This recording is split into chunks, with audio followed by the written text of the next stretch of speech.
அஸ்ஸலாமுலைக்கும். Hi friends, எல்லோரும் எப்படி இருக்கீங்க? அல்ஹம்துலில்லாஹ், நாங்களும் நல்லா இருக்கோம். நம்ம சேனலில் அதிகமாக கேட்ட ரெசிபி பிரியாணி. ஃபஸ்ட் டைம் பண்ணாலும் சரி, இல்லை எத்தனை தடவை நீங்கள் பண்ணினாலும் கரெக்டான மெத்தடில் பக்காவான அளவுகளோட டீட்டெயிலாக நான் ஷேர் பண்ணியிருக்கேன். இதே மெத்தட் இதே அளவில் செஞ்சிங்கன்னா பிரியாணி செம்ம சூப்பராக வரும். அதுக்கு நான் கேரண்டி. ஸோ எப்படி செய்கிறதுன்னு பார்க்கலாமா? Welcome to rose petals.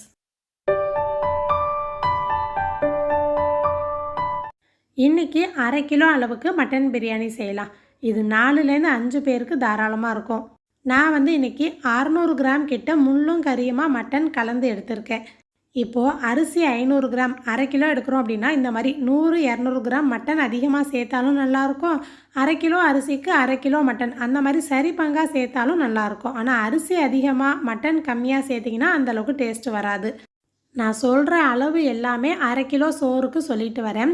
வெங்காயம் பல்லாரி வெங்காயம் 300 கிராம் அளவுக்கு தேவைப்படும். கொஞ்சமாக தான் எக்ஸ்ட்ராவாக இருந்துச்சு, நான் அப்படியே எடுத்துக்கிட்டேன். பிரியாணிக்கு வெங்காயம் இந்த மாதிரி ஸ்லைஸ் பண்ணி போட்டால் தான் நல்லாயிருக்கும். நான் ப்ராசஸர்லேயோ சாப்பர்லேயோ சேர்க்காம கையிலேயே இந்த மாதிரி கட் பண்ணி வச்சுருக்கேன். அடுத்தது 200 கிராம் அளவுக்கு தக்காளி எடுத்துக்கோங்க. அதையுமே இந்த மாதிரி மெலிசாக ஸ்லைஸ் பண்ணி தனியாக வச்சுருக்கேன். அடுத்தது இஞ்சி பூண்டு பேஸ்ட்டு புதுசாக அரைச்சி சேர்த்தோம்னா செம்ம டேஸ்ட்டாக இருக்கும். சரியாக பார்த்தீங்கன்னா 100 கிராம் அளவுக்கு இஞ்சி பூண்டு பேஸ்ட் எடுத்திருக்கேன். இஞ்சி பூண்டு எடுக்கிற அதே அளவு தான் தயிரும் எடுக்கணும். கெட்டியான தயிர் 100 கிராம் அளவுக்கு எடுத்துக்கோங்க. அடுத்தது பட்டை, ஏலக்காய், கிராம்பு 5 கிராம் பட்டை எடுத்தால் 2 கிராம் ஏலக்காய், 2 கிராம் கிராம்பு எடுக்கணும். ஸோ இது அளவு வேணாம் அப்படின்னா இந்த மாதிரி ஒரு 4 பீஸ் பட்டை எடுத்துக்கோங்க. அது கூட 10 ஏலக்காய், 10 கிராம்பு எடுத்துக்கோங்க. அவ்வளோதான். தாளிக்கும் போது வேறு ஸ்பைசஸ்லாம் சேர்க்கணும் அப்படின்னு தேவையில்லை. 1/2 கிலோ சோறுக்கு இப்போ நான் வீடியோவில் காட்டியிருக்கேன் இல்லையா, இந்த அளவு எலுமிச்சப்பழம் சாறு எடுத்திருக்கேன். இன்கேஸ் நீங்கள் பிரியாணி செய்யும் போது தால்ச்சா வைப்பீங்கன்னா 1/2 மூடி எலுமிச்சப்பழ சாறு போதும். அப்படி இல்லைன்னா இந்த லெமன் ஃபுல்லாக சாறு எடுத்து தனியாக வச்சுக்கோங்க. மசாலா 2 மசாலா தான். மிளகு சீரகம்லாம் சேர்க்கக்கூடாது. 1 மிளகாய்த்தூள் 3/4 டேபிள் ஸ்பூன் எடுத்திருக்கேன். இன்னொன்று பிரியாணி மசாலா 1/2 டேபிள் ஸ்பூன் எடுத்திருக்கேன். இந்த பிரியாணி மசாலா பட்டை, கிராம்பு, ஏலக்காய் இந்த 3 பொருள் மட்டுமே சேர்த்து அரைச்சது. பிரியாணி மசாலாவில் வேறு எந்த பொருளும் சேர்த்து அரைக்கவே கூடாது. கடையில் வாங்குறதை விட இந்த மாதிரி பிரியாணி மசாலா அரைச்சி செஞ்சு பாருங்கள், டேஸ்ட்டு சூப்பராக இருக்கும். ஸோ பிரியாணி மசாலா எப்படி அரைக்கணுங்கிற லிங்க்கை நான் டிஸ்கிரிப்ஷனில் கொடுத்துருக்கேன். 1 கட்டு மல்லி இலையில் பாதி இலை எடுத்திருக்கேன். அதை விட கம்மியாக புதினா இலை, 6லேருந்து 8 பச்சை மிளகாய் எடுத்து வச்சுக்கோங்க. சமையல் எண்ணெய் ரீஃபைண்ட் ஆயில் 100 ml கரெக்டாக இருக்கும்.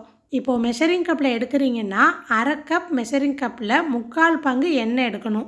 நெய் 40 மில்லி எடுத்திங்கன்னா கரெக்டாக இருக்கும். இப்போ மெஷரிங் கப்பில் 1/4 கப்பு இருக்குது இல்லையா, இது 60 மில்லி. நான் 3/4 பங்கு வரைக்கும் எடுத்திருக்கேன். உப்பு 2 டேபிள் ஸ்பூன் எடுத்திருக்கேன். இது ஃபுல்லாக சேர்க்க மாட்டேன், பார்த்துட்டு தேவைப்பட்டால் சேர்த்துக்கலாம். அடுத்தது பிரியாணிக்கு ஒரு சீக்ரெட் டிப். 5 பாதாம் தோல் எடுத்திருக்கேன், 5 முந்திரி பருப்பு. ஃபஸ்ட்டு மிக்ஸி ஜாரில் சேர்த்து கொரப்பாக அரைச்சிட்டு அதுக்கப்புறம் கொஞ்சமாக தண்ணி இல்லைனா பால் சேர்த்து நல்லா ஒரு பேஸ்ட்டாக அரைச்சிடணும். இந்த பேஸ்ட்டு கட்டாயம் சேர்க்கணும் அப்படின்னு கிடையாது, ஆனால் சேர்த்தா டேஸ்ட்டு ரொம்ப நல்லாயிருக்கும். ஸோ வேணாம் அப்படின்னு நினைக்கிறவங்க ஸ்கிப் பண்ணிக்கலாம். எப்போ சேர்க்கணும், ஏன் சேர்க்குறோம் அப்படிங்கிறத நான் சேர்க்கும் போது சொல்கிறேன். அவ்வளோதான். 1/2 கிலோ பிரியாணிக்கு தேவையான பொருள் கரெக்டான அளவில் சொல்லியிருக்கேன். இதுவே 1 கிலோ பிரியாணி பண்ணணும் அப்படின்னா இந்த பொருள் எல்லாத்தையும் 2 மடங்காக எடுத்துக்கோங்க. அரிசி பாஸ்மதி அரிசியில் இந்தியா கேட் கிளாசிக் மட்டும்தான் எப்போவுமே வாங்குவேன். இப்போ இந்த மாதிரி அளக்கு இருக்குது இல்லையா, வீட்டிலலாம் இருக்கும். ஸோ அதுவுமே மெஷரிங் கப் 2மே ஒரே அளவில் தான் இருக்கும். இந்த மெஷரிங் கப்புங்கிறது 1 கப் அளவு. இதுலேருந்து 5 பங்கு எடுக்கிறோம் அப்படின்னா அது 1 கிலோ அரிசி இருக்கும். நான் 1/2 கிலோ எடுக்கிறதுனால 2.5 பங்கு எடுக்கிறேன். அதில் பாதியாக குறைச்சி எடுத்திருக்கேன். நீங்கள் கன்ஃபியூஸ் ஆகாமல் இருக்கணும், கரெக்டான அளவில் தண்ணி எடுக்கணும் அப்படின்னா இந்த மாதிரி ஒவ்வொரு கப்பாக எடுத்து சேர்க்காம ஒரு பாக்ஸில் இல்லைனா இந்த மாதிரி ஒரு பவுலில் எடுத்து வச்சுக்கோங்க. இதிலேயே தண்ணி அளக்கிறதுக்கு கன்ஃபியூஸ் ஆகாமல் நமக்கு ஈஸியாக இருக்கும். இப்போ இந்த டிஃபன் பாக்ஸில் அந்த கோடு வரைக்கும் நான் அரிசி எடுத்திருக்கேன் இல்லையா, தண்ணி எப்படி வைக்கணும் அப்படிங்கிறத நான் சொல்கிறேன். இங்கே அந்தமானில் சில மட்டன் வேகும், சில மட்டன் அவ்வளோ சீக்கிரம் வேகாது. அதனால் நான் தனியாக வேக வச்சுருக்கேன். குக்கரில் எடுத்து வச்சுருந்த மட்டன் மூழ்கிற வரைக்கும் தண்ணி எடுத்துகிட்டு நம்ம ஸ்பைசஸ்லாம் எடுத்து வச்சுருக்கோம் இல்லையா, நீங்கள் தனியாலாம் சேர்க்க வேணாம், கன்ஃபியூஸ் ஆக வேணாம். அந்த பட்டை, கிராம்பு, ஏலக்காயிலேயே கொஞ்சம் கொஞ்சமாக ஒரு துண்டு பட்டை, ஒரு 3 கிராம்பு, 3 ஏலக்காய், கொஞ்சமாக புதினா இலை, இஞ்சி பூண்டு பேஸ்ட்டு நம்ம எடுத்து வச்சுருந்த இஞ்சி பூண்டு பேஸ்ட்லேருந்து 1 டேபிள் ஸ்பூன் சேர்த்துருக்கேன். எடுத்து வச்சுருந்த உப்புலேருந்து 1/2 டேபிள் ஸ்பூன் சேர்த்துருக்கேன். அடுத்தது எடுத்து வச்சுருந்த பிரியாணி மசாலாலேருந்து 1/4 டீஸ்பூன் சேர்த்துருக்கேன். இது கூட ஒரு பிஞ்ச் அளவுக்கு மஞ்சள் தூள் வேணும்னாலும் சேர்த்துக்கலாம். இப்படி மட்டன் வேக வச்சு அதுக்கப்புறம் பிரியாணி செய்ய போகிறீங்க அப்படின்னா மட்டன் வெந்ததுக்கு அப்புறம் அரிசியை நம்ம தண்ணியில் ஊற வைக்கலாம். ஸோ அதுக்கு முன்னாடி அரிசி ஊற வைக்க வேணாம். ஏன்னா மட்டன் வேக டைம் எடுத்துச்சுன்னா அரிசி ரொம்ப நேரம் ஊறின மாதிரி இருக்கும். நான் விசில் போட்டுட்டு 3 விசில் ஹை ஃப்ளேமில் 2 விசில் சிம்லேயே வச்சு வேக வச்சுருக்கேன். இப்போ 5 விசில் வந்துருச்சு. நான் ஸ்டவ் ஆஃப் பண்ணிவிட்டு குக்கர் வந்து ஓப்பன் பண்ணக்கூடாது. அந்த விசில் அந்த ப்ரெஷர்லேயே இருக்கும்போது தான் மட்டன் நல்லா வேகும். ஸோ இது தான் மட்டன் வேகிறதுக்கு நம்ம கொடுக்குற டைம். ஃபுல்லாக விசில் போனதுக்கப்புறம் நான் ஓப்பன் பண்ணி பார்க்குறேன். இப்போ மட்டன் வெந்திருக்கா அப்படின்னு செக் பண்ணி பார்க்கலாம். நான் கையை வச்சு பார்க்கும்போது நல்லா அசைஞ்சு வருது. ஸோ இந்த பக்கம் பார்த்தாலே தெரியுது இல்லையா? இந்த அளவுக்கு வெந்தால் போதும். அவ்வளோதான். அப்படியே மட்டன் எடுத்துட்டு பிரியாணிக்குள்ளே பாத்திரமும் வச்சுட்டேன்.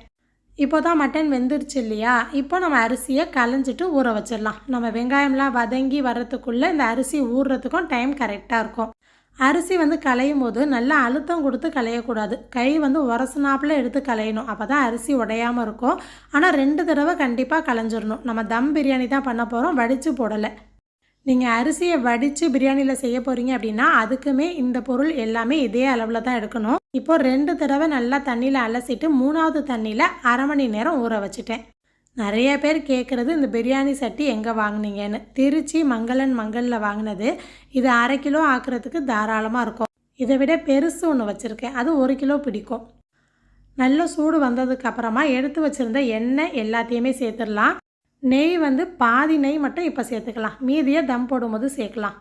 அதோட பட்டை, கிராம்பு, ஏலக்காய் சேர்த்துட்டு வெங்காயத்தை இந்த மாதிரி நல்லா உதிர்த்து விட்டு சேர்த்துக்கோங்க, சீக்கிரமே வதங்கிடும். பிரியாணிக்கு இதுவுமே முக்கியமான ஸ்டெப். நல்லா கோல்டன் ப்ரௌன் ஆகிற வரைக்கும் வதக்கி எடுக்கணும். இந்த மாதிரி வெங்காயம் வதங்கி வந்தால் தான் பிரியாணிக்குள்ளே டேஸ்ட்டும் நல்லாயிருக்கும், ரொம்ப நேரம் பிரியாணி கெட்டு போகாமலும் இருக்கும். நல்ல கலர் மாறி இந்த அளவு வதங்கி வரணும், கருக விட்டுறக்கூடாது. இந்த அளவு வதங்கினதுக்கப்புறம் எடுத்து வச்சுருந்த இஞ்சி பூண்டு பேஸ்ட்டை சேர்த்து அதையுமே நல்லா வதக்கிடலாம். இஞ்சி பூண்டு பேஸ்ட்டு சேர்க்கும் போது அடி பிடிக்கும். ஸோ கொஞ்சம் கைவிடாமல் கிண்டணும் அப்படின்னா கரெக்டாக வந்துடும். கையோட மல்லி, புதினா, பச்சை மிளகாய் 3யுமே சேர்த்துடலாம். நீங்கள் நல்ல காரமாக சாப்பிடுவீங்கன்னா 1/2 கிலோ பிரியாணிக்கு 8 பச்சை மிளகாய் சேர்க்கலாம். 6 பச்சை மிளகாய் கரெக்டான காரத்தில் இருக்கும். மல்லி, புதினா எல்லாத்தையும் எண்ணெயில் போட்டு வதக்கும் போது தான் ஃப்ளேவர் நல்லாயிருக்கும். அதே மாதிரி அந்த எண்ணெயில் சுருண்டு வந்துடும். கிரேவியில் போட்டோம் அப்படின்னா முழுசாக இலை மாதிரியே இருக்கும். 5 நிமிஷம் வதக்கிட்டு வேக வச்சுருந்தா மட்டன் சேர்த்து நல்லா மிக்ஸ் பண்ணிடலாம். உங்களுக்கு மட்டன் வந்து சீக்கிரமே வெந்துடும் அப்படின்னா இந்த ஸ்டேஜில் டைரெக்டாக அப்படியே சேர்த்துடலாம், தனியாக கூட வேக வைக்காமல். அது இன்னுமே ஒரு அடி கூடுதல் டேஸ்ட் கொடுக்கும் பிரியாணிக்கு. 5 நிமிஷம் மட்டன் வதக்கிட்டு எடுத்து வச்சுருந்த மிளகாய்த்தூளும் பிரியாணி மசாலாவும் சேர்த்துடலாம். ஒரு பொருளும் சேர்க்கும் போது நல்லா வதக்கி கொடுத்துக்கிட்டே வரணும். சரியாக வதக்காமல் ஒன்று மேலே ஒன்று போட்டோம் அப்படின்னா அந்தளவுக்கு டேஸ்ட் வராது. உங்களுக்கு பிரியாணி வந்து இன்னும் கொஞ்சம் கலராக வேணும் அப்படின்னா காஷ்மீர் மிளகாய்த்தூள் கூட இந்த ஸ்டேஜில் 1/2 டேபிள் ஸ்பூன் சேர்த்துக்கலாம். ஸ்டவ் சிம்மில் வச்சு 5 நிமிஷம் மூடி போட்டுட்டேன். அந்த எண்ணெயில் மிளகாய்த்தூளோட கலர்லாம் இறங்கியிருக்கோம். எண்ணெயில் மிளகாய்த்தூளோட கலர் வந்தால் தான் பிரியாணியில் நமக்கு கலர் வரும். இந்த ஸ்டேஜில் தான் தக்காளி சேர்க்கணும். தக்காளி சேர்த்துட்டு அது கூட உப்பும் சேர்த்தோம் அப்படின்னா கொஞ்சம் சீக்கிரமே வதங்கிடும். நான் இந்த பிரியாணிக்கு மொத்தமே 2 டேபிள் ஸ்பூன் உப்பு தான் சேர்த்துருக்கேன். 1/2 டேபிள் ஸ்பூன் மட்டன் வேக வைக்கும் போது சேர்த்தேன். இப்போது 1/2 டேபிள் ஸ்பூன் சேர்த்துருக்கேன். அதுலேயுமே கொஞ்சம் உப்பு வச்சுட்டேன், ஏன்னா தேவைப்பட்டால் சேர்த்துக்கலாம் அப்படின்னு. அப்போது கணக்குப்படி பார்த்தா 1.25 டேபிள் ஸ்பூன் உப்பு சேர்த்துருக்கேன். ஸோ தக்காளி சேர்த்து ஒரு 10 நிமிஷத்துக்கு மூடி போட்டு சிம்லேயே வச்சிடலாம். தக்காளி நல்லா வெந்திருக்கணும். தக்காளி வேகாமல் நம்ம அடுத்தது தண்ணி, தயிர் எதுவுமே சேர்த்துட்டோம் அப்படின்னா பிரியாணியில் பார்த்தீங்கன்னா சிகப்பாக அப்படியே தக்காளி முழுசாக இருக்கிற மாதிரி தெரியும். ஒரு 10 நிமிஷம் மூடி போட்டு அதுக்கப்புறம் ஓப்பன் பண்ணிங்கன்னா தக்காளி வெந்திருக்கும். அதுக்கப்புறம் இந்த மாதிரி கரண்டி வச்சு நல்லா மசிச்சு விட்டுருங்க. இந்த மாதிரி தக்காளி நல்லா வெந்து வந்ததுக்கப்புறம் எடுத்து வச்சுருந்த தயிர் சேர்த்துடலாம். இன்கேஸ் உங்களுக்கு தயிர் வந்து சிட்டியாக இருக்கிற மாதிரி அந்த திப்பியாக இருக்கும் இல்லையா, அந்த மாதிரி இருந்துச்சுன்னா ஒரு விஸ்கோ இல்லைனா ஃபோக்கோ வச்சு நல்லா அடித்து கொடுத்துட்டு அதுக்கப்புறமா சேர்த்துக்கோங்க. சேர்த்துட்டு ஒரு 5 நிமிஷத்துக்கு மட்டும் மூடி போட்டு ஸ்டவ் சிம்மில் வச்சிடலாம். ஒரு 5 நிமிஷம் கழித்து இந்த ஸ்டேஜில் அரைச்சி வச்சுருந்த பாதாம் முந்திரி பேஸ்ட்டையும் சேர்த்துடலாம். இந்த மாதிரி பாதாம் முந்திரி பேஸ்ட்டு சேர்க்குறது ஆப்ஷனல் தான், விருப்பம் இருந்தால் சேர்க்கலாம். ஆனால் சேர்க்குறதுக்கான காரணம் 2 இருக்குது.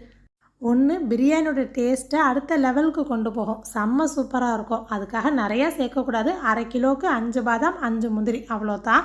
இன்னொன்று, சோறு முள்ளு மாதிரி இல்லாமல் பனிவாக இருக்கும், ஸோ அதுக்காக சேர்க்குறது. அவ்வளோதான், பிரியாணிக்குள்ளே சேர்வை ரெடி. அதை அப்படியே மூடி வச்சிடலாம். இப்போது தண்ணியோட அளவு பார்த்தீங்கன்னா இந்த மெஷரிங் கப்பால் 1 கப் அரிசிக்கு 1.25 கப் தண்ணி எடுக்கணும். ஏன்னா நம்ம மட்டன் வந்து தண்ணியாக வேக வச்சு சேர்த்துருக்கோம். அப்போ மட்டன்லேருந்து தண்ணி விடாது. ஸோ இன்கேஸ் மட்டனோ சிக்கனோ டைரெக்டாக சட்டியிலே சேர்த்து வேக வச்சா அதுலேருந்து நமக்கு தண்ணி விடும், கிரேவி இன்னும் கொஞ்சம் அதிகமாக இருக்கும். அப்போது 1 கப் அரிசிக்கு 1.5 கப் தண்ணி வைக்கணும். இந்த மாதிரி தனியாக வேக வச்சு சேர்த்திங்கன்னா 1 கப் அரிசிக்கு 1.25 கப் தண்ணி வைக்கணும். இப்போ இந்த டிஃபன் பாக்ஸில் தானே அரிசி எடுத்தேன், அந்த கோடு வரைக்கும் அரிசி எடுத்துருந்தேன். அது வரைக்கும் ஃபஸ்ட்டு 1 கப் ஊற்றிட்டேன். 2வது டிஃபன் பாக்ஸில் 3/4 பங்கு சேர்த்துருக்கேன். மட்டன் வேக வச்ச தண்ணியோட தண்ணி மிக்ஸ் பண்ணி சேர்த்துட்டேன். கண்டிப்பாக பிரியாணிக்கு டைரெக்டாக பச்சை தண்ணி சேர்க்கக்கூடாது. தண்ணியே நல்லா கொதிக்க வச்சு அப்புறம் தான் சேர்க்கணும். ஸோ இந்த பக்கம் தண்ணியுமே கொதிச்சிருச்சு. இதை அப்படியே நம்ம சேர்வையில் சேர்த்துடலாம். நான் வீடியோவில் ஸ்டெப் பை ஸ்டெப்பாக சொல்கிறதுக்காக ஒன்று ஒன்றா காட்டுறேன். நீங்கள் வந்து சைட் பை சைட் தண்ணி வச்சுக்கிட்டு இந்த பக்கம் கிரேவி வச்சிங்கன்னா உங்களுக்கு சீக்கிரம் வேலை முடிஞ்சிடும். அடுத்தது ஊற வச்சுருந்த அரிசியை நல்லா தண்ணியை வடிய விட்டுட்டு சேர்த்துக்கோங்க. அரிசி சேர்த்ததுக்கப்புறம் எலுமிச்சை பழசாறு சேர்க்கணும், அப்போ தான் அரிசி உடையாது. அதே மாதிரி அரிசி சேர்த்துட்டு ரொம்ப நேரம் கரண்டி போட்டு கிண்டக்கூடாது. உப்பு செக் பண்ணி பார்க்குறதுனா இந்த ஸ்டேஜில் தான் பார்க்கணும். அரிசி சேர்த்ததுக்கப்புறம் கொஞ்சம் சுருக்குன்னு தெரியணும். எனக்கு வந்து 1.25 டேபிள் ஸ்பூன் கரெக்டாக இருந்துச்சு, அதனால் நான் எக்ஸ்ட்ரா சேர்க்கல. கொஞ்சமாக வாயில் வச்சு பார்க்கும்போது உப்போட அளவு நாக்கில் தெரியும் அப்படின்னு சொல்லுவாங்க. அதுவே விழுங்கும் போது தொண்டையில் காரத்தோட அளவு தெரியும் அப்படின்னு சொல்லுவாங்க. ஆனால் இந்த அளவில் செய்யும் போது உப்பு, காரம், புளிப்பு எல்லாமே கரெக்டாக இருக்கும். இந்த மாதிரி அரிசி தண்ணி திரண்டு வருது இல்லையா, இந்த ஸ்டேஜில் தம் போட்டுடலாம். நெய் தாளிக்கும் போது சேர்த்துட்டு மீதி கொஞ்சம் எடுத்து வச்சுருந்தோம் இல்லையா, அதுவுமே சேர்த்துட்டு அப்படியே மூடி போட்டாச்சு. அடியில் ஒரு தோசைக்கல் வச்சுட்டு 20 நிமிஷத்துக்கு அப்படியே விட்டுருங்க. இடையில திறந்து பார்க்கக்கூடாது. ஸோ இன்கேஸ் உங்களுக்கு கேப் இருக்குது மூடியில் அப்படின்னா ஒரு அலுமினியம் ஃபாயில் இல்லைனா வந்து துணி வச்சு கூட கவர் பண்ணிக்கலாம். எனக்கு வந்து இந்த சட்டியில் கேப் இருக்காது, அதனால் நான் அப்படியே மூடி போட்டுட்டு மேலே வெயிட் வச்சுட்டேன். பிரியாணிக்கு தம் போடுற நேரம் தான் ரொம்ப முக்கியம். மொத்தம் 40 நிமிஷம் தம்மில் இருக்கணும். ஃபஸ்ட்டு 20 நிமிஷம் ஸ்டவ் சிம்மில் வச்சுருக்கணும், இடையில திறந்து பார்க்கவே கூடாது. அடுத்து ஸ்டவ் ஆஃப் பண்ணிவிட்டு 20 நிமிஷம் அப்படியே இருக்கணும். அவ்வளோதான். இப்போ ஓப்பன் பண்ணி பார்த்தீங்கன்னா இந்த மாதிரி சோறு எல்லாமே மேலே பார்த்த மாதிரி அழகாக இருக்கும். அந்த மாதிரி இருந்துச்சுனாலே நமக்கு உதிரி உதிரியாக வந்திருக்கு அப்படின்னு அர்த்தம். மூடியை திறந்துட்டு உடனே கரண்டி போட்டு கிண்டாமல் ஒரு நிமிஷம் வெயிட் பண்ணிவிட்டு அந்த ஆவிலாம் மேலே போனதுக்கப்புறம் இந்த மாதிரி லேஸாக பரட்டி விட்டால் போதும். இந்த மாதிரி தம் உடைக்கும் போது ஷார்ப்பான கரண்டி எடுத்துக்கோங்க, அப்போ தான் அரிசி உடையாது.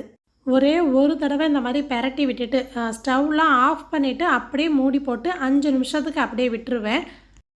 நீங்கள் தம் பிரியாணி செஞ்சாலும் சரி, இல்லை வடித்து போட்டு அந்த மாதிரி பிரியாணி செஞ்சாலும் சரி, எந்த மெத்தடில் பண்ணாலும் இன்க்ரீடியன்ஸ் மசாலா பொருட்கள், வெங்காயம், தக்காளி எல்லாம் நான் சொன்ன இதே அளவில் எடுத்து செஞ்சு பாருங்கள். டேஸ்ட்டு பர்ஃபெக்டாக வரும். எந்த இடத்துலையும் உங்களுக்கு கூட குறைச்சா அந்த மாதிரி இருக்காது. நான் வீடியோவில் பர்ஃபெக்டாக சொல்லணும் அப்படிங்கிறதுக்காக தான் இந்த அளவில் ட்ரை பண்ணி பார்த்துட்டு ஷேர் பண்ணியிருக்கேன். ஆனால் வீட்டில் சமைக்கிறேன் அப்படின்னா கண் பார்வையில் தான் எல்லாமே போட்டு செய்வேன். ஒரு 2-3 தடவை பழகிட்டோம் அப்படின்னா கரெக்டான அளவு நமக்கே தெரிஞ்சிடும். அதே மாதிரி நம்ம செய்கிற அளவை பொறுத்தும் டேஸ்ட்டு மாறும். அதிக அளவில் பெரிய சட்டி வச்சு செய்யும் போது அது இன்னுமே டேஸ்ட்டாக இருக்கும். உங்களுக்கு வீடியோவில் பார்க்கும்போதே தெரியும், நல்ல உதிரியாக சூப்பராக வந்துருந்துச்சு. நிறைய பேர் கேட்டதுனால தான் நான் டீட்டெயிலாக பொறுமையாக ஷேர் பண்ணியிருக்கேன். ஸோ பிகினர்ஸ்க்கும் ஈஸியாக இருக்கணும் அப்படிங்கிறதுக்காக தான் இந்த அளவுக்கு டீட்டெயிலாக எக்ஸ்பிளைன் பண்ணியிருக்கேன். கண்டிப்பாக ட்ரை பண்ணி பாருங்கள். ட்ரை பண்ணிங்க அப்படின்னா இதே வீடியோவில் வந்து எனக்கு கமெண்ட் பண்ணி சொல்லுங்கள். ஸோ வீடியோ ஃபுல்லாக பார்த்த உங்களுக்கு தேங்க்யூ.